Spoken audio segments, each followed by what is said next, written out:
Welcome to thoughts cook house. வாங்க நாம் இன்றைக்கி சூப்பரான ஒரு லஞ்ச் பாக்ஸ் ரெசிபி பார்க்கலாம். அது செய்கிறதுக்காக நான் இங்கே பாஸ்மதி ரைஸ் எடுத்திருக்கேன். இது வந்து பாஸ்மதி ரைஸுடைய கட்டிங்ஸ். அப்படின்னா அரிசி வந்து 2-3 உடஞ்சிருக்குங்க. இது ரேட் வைஸ் வந்து பாஸ்மதி ரைஸை விட கொஞ்சம் விலை கம்மியாக இருக்கும். ஆனால் டேஸ்ட் அதே டேஸ்ட்டாக தான் இருக்கும். நான் அந்த மாதிரி அரிசி இந்த மாதிரி கப்பில் 2.5 கப் எடுத்திருக்கேன். இதுக்கு பதிலாக நம்ம வேறு பச்சரிசி கூட யூஸ் பண்ணிக்கலாம். புழுங்கல் அரிசியில் செஞ்சாலும் நம்ம செய்யலாம். கொஞ்சம் டேஸ்ட் டிஃப்ரெண்ட்டாக இருக்கும். இதை நம்ம வந்து ஒரு 2 தண்ணியில் கழுவிட்டு எப்பவும் சொல்கிற மாதிரி தான் 20 நிமிஷம் நம்ம 3வது தண்ணியில் ஊற வச்சிடணும். இதுக்கப்புறமா இதுக்கு தேவையான பொருட்கள் என்னென்னு நம்ம பார்த்துடலாம்.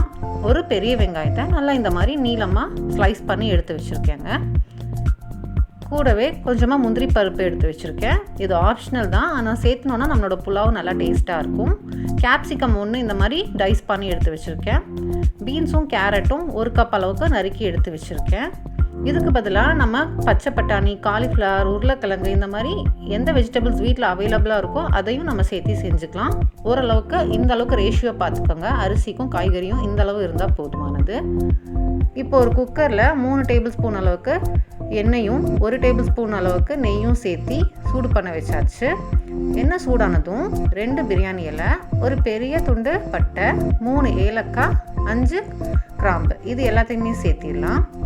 இது பொரிஞ்சு நல்லா ஃப்ளேவர் வந்த உடனே நம்ம நீளமாக நறுக்கி வச்ச வெங்காயத்தை இதில் நம்ம சேர்த்திக்கலாம்.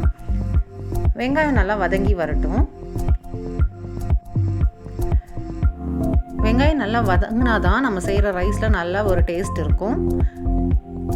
இப்போ ஃபுல்லாக வதக்கிறதுக்கு முன்னாடி முந்திரி பருப்பை நம்ம சேர்த்திக்கலாம். முந்திரி பருப்பு கொஞ்சம் நல்லா ஒரு கோல்டன் கலரில் வந்துடணும்.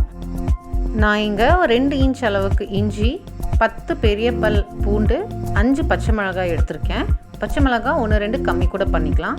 நல்லா உள்ளங்கையால் அழுத்தமாக 1 கைப்பிடி அளவு புதினா, 2 கைப்பிடி அளவு கொத்தமல்லி இலைகள் எடுத்திருக்கேன். கொத்தமல்லி இலைகளுடைய பெரிய காம்பு நம்ம போடக்கூடாது. மேலே நுனியில் இருக்கக்கூடிய அந்த இலசை மட்டும்தான் நம்ம போடணும் காம்பில். இது எல்லாமே நல்லா நைஸாக அரைச்சி எடுத்து வச்சுக்கலாம். வெங்காயம் பாருங்கள் எந்த அளவுக்கு வதங்கி வந்திருக்குன்னு சொல்லிட்டு.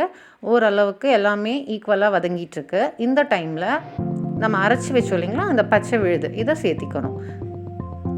மல்லி புதினா அரைச்சி இந்த ரைஸ் நம்ம செய்யும்போது நல்ல ஒரு க்ரீனிஷ் கலரில் இருக்கும். எல்லாருமே நல்லா விரும்பி சாப்பிடுவாங்க. ஹெல்த்துக்கு ரொம்ப ரொம்ப நல்லது கூட. நேச்சுரலான ஒரு க்ரீன் கலர், எந்த ஃபுட் கலரும் சேர்த்தாமல் ரொம்ப ஆர்கானிக்கான ஒரு டிஷ் இது. பாருங்கள் நல்லா வதக்கியாச்சு. இது கூட நம்ம கட் பண்ணி வச்சுருக்கிற வெஜிடபிள்ஸ் எல்லாத்தையுமே சேர்த்திக்கலாம். வெஜிடபிள்ஸ் சேர்த்ததுக்கப்புறமா நல்லா நம்ம வதக்கி விட்டுறணும். அந்த மசாலா ஃபுல்லாக அதில் வந்து உள்ளே போகிற அளவுக்கு நம்ம வதக்கிட்டு உப்பு ஒரு 2 டேபிள் ஸ்பூன் அளவுக்கு நான் இங்கே சேர்த்திக்கிறேங்க. வெஜிடபிள்ஸ் சேர்த்தும் போது நம்ம உப்பையும் எப்போவுமே சேர்த்தணும். நான் எப்போவுமே சொல்கிற மாதிரி தான், நான்வெஜ் வெஜ் எது செஞ்சாலும் அந்த காய் கூடையோ கறி கூடையோ உப்பு சேர்த்தணும். அப்போ தான் அதுக்குள்ளே அந்த உப்புனுடைய டேஸ்ட் இறங்கும். இதை வதக்குனதுக்கப்புறமா நம்ம மூடி போட்டு விசில் போட வேண்டாம். சும்மா கவர் பண்ணி எண்ணெய் பிரிஞ்சு வர அளவுக்கு ஸ்லோவான ஃப்ளேமில் குக் பண்ண விட்டுடலாம். பாருங்கள் அந்த எண்ணெய் நெய் எல்லாமே நல்லா மேலே பிரிஞ்சு வந்துருச்சு. நல்லா வந்து அதோட பச்சை வாசனை போய் நல்லா வதங்கி வந்திருக்கும். இந்த அளவுக்கு நம்மளோட பச்சை வாசனை நம்ம போட்டு அந்த கொத்தமல்லி புதினாவுடைய வாசனை இருக்கக்கூடாது. நல்லா வந்து அந்த ஒரு ஃப்ளேவர் வதங்கி வந்துடணும். இந்த டைமில் நம்ம ஊற வச்ச அரிசியை நல்லா வடிகட்டியில் வடிச்சுக்கோங்க. தண்ணி இருக்கக்கூடாது. இது வந்து பச்சரிசி இல்லைங்களா, பாஸ்மதி ரைஸ், பச்சரிசி, பிரியாணி ரைஸ் இது எல்லாத்துக்குமே இந்த மாதிரி தான். தண்ணி இல்லாமல் நல்லா வடிச்சிட்டு இது கூட சேர்த்தி நம்ம அப்படியே பரட்டி கொடுத்துடணும். எல்லா பக்கமுமே அந்த மசாலா ஒட்டுற மாதிரி பரட்டிட்டு இப்போ நம்ம அந்த தண்ணி தேவையான அளவு சேர்த்திக்கலாம். 1 கப் அளவு அரிசிக்கு 1.5 கப் அளவுக்கு தண்ணி சேர்த்தணுன்னா கரெக்டாக இருக்குங்க. இதுவே புழுங்கல் அரிசியாக இருந்தால் 1 கப் அரிசிக்கு 2 கப் தண்ணி சேர்த்திக்கலாம்.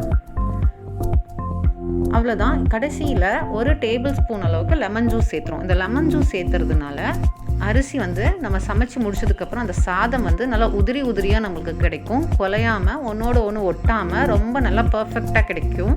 இது நீங்கள் எப்போவுமே ட்ரை பண்ணி பாருங்கள்.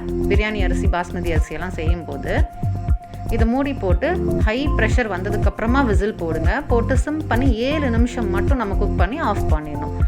நல்லா விசில் அடங்கிடுச்சு. இப்போ நான் ஓப்பன் பண்ணி காமிக்கிறேன்.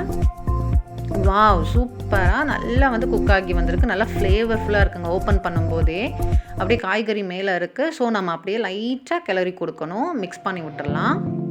நம்ம சேனலை இப்போ தான் ஃபர்ஸ்ட் டைம் நீங்கள் பார்க்குறீங்க அப்படின்னா மறக்காமல் கீழே இருக்கிற சப்ஸ்கிரைப் பட்டனை ப்ரெஸ் பண்ணிவிட்டு பக்கத்தில் இருக்கிற பெல் பட்டனையும் ப்ரெஸ் பண்ணிங்கன்னா அது ஆல் அப்படிங்கிற நோட்டிஃபிகேஷன்ஸை கொடுக்கும். அதையும் ப்ரெஸ் பண்ணுங்கள். நாங்கள் போடுற வீடியோஸ் எல்லாமே உடனுக்குடன் உங்களுக்கு நோட்டிஃபிகேஷன்ஸில் காமிக்கும். பாருங்கள், சூப்பராக ரைஸ் வந்து நல்லா உதிரியாக குக் ஆகி வந்திருக்கு. ரொம்ப சூப்பராக இருக்குது. ஆக்சுவலாக என்னோடய வீடியோவில் பார்த்தீங்கன்னா லைட்டிங்களோட கிளார் அதிகமாக இருக்குது. ரியாலிட்டியில் பார்த்தீங்கன்னா நல்லா க்ரீனிஷ் கலரில் இருக்குது. அவ்வளோதான். இது சூப்பரான ஒரு லஞ்ச் பாக்ஸ் ரெசிபி. 1 pot மீல்னு கூட சொல்லலாம், நல்ல ஒரு லஞ்ச் மெனுன்னு கூட சொல்லலாம். சுட சுட செஞ்சு இந்த சாதத்தை ஒரு தயிர் பச்சடி கூட வச்சு சாப்பிடும்போது அட்டகாசமாக இருக்கும். குழந்தைங்களுக்கு இது கொடுத்தோன்னா வெஜிடபிள்ஸ் எல்லாம் கலந்து மல்லி புதினா எல்லாமே சேர்ந்து ரொம்ப ஒரு கம்ப்ளீட்டான ஒரு மீலாக இருக்கும் அவங்களுக்கு. கண்டிப்பாக ட்ரை பண்ணி பாருங்கள். நாம் இப்போ டேஸ்ட் எப்படி இருக்குன்னு கேட்டுருவோம். மஸ்து மஜா. சூப்பராக இருக்குங்களாம்மா. ரொம்ப ரொம்ப சூப்பராக இருக்குங்க. குழந்தைங்க வந்து விரும்பி சாப்பிடுவாங்க. கண்டே பிடிக்க முடியாது. நல்லா கலர்ஃபுல்லாகவும் இருக்கும். எல்லா வெஜிடபிள்ஸும் கலந்தும் இருக்கும். ரொம்ப ஹெல்த்தியானது. ஒரு ஃபுல் மீலாக இருக்கும். இது ரொம்ப ஆரோக்கியமானது கூட. மறக்காமல் நீங்களும் இதை ட்ரை பண்ணுங்கள். அப்படி நம்ம ரெசிபிஸ் பிடிச்சிருந்தா லைக் பண்ணி ஷேர் பண்ணுங்கள். தேங்க்ஸ் ஃபார் வாட்சிங்.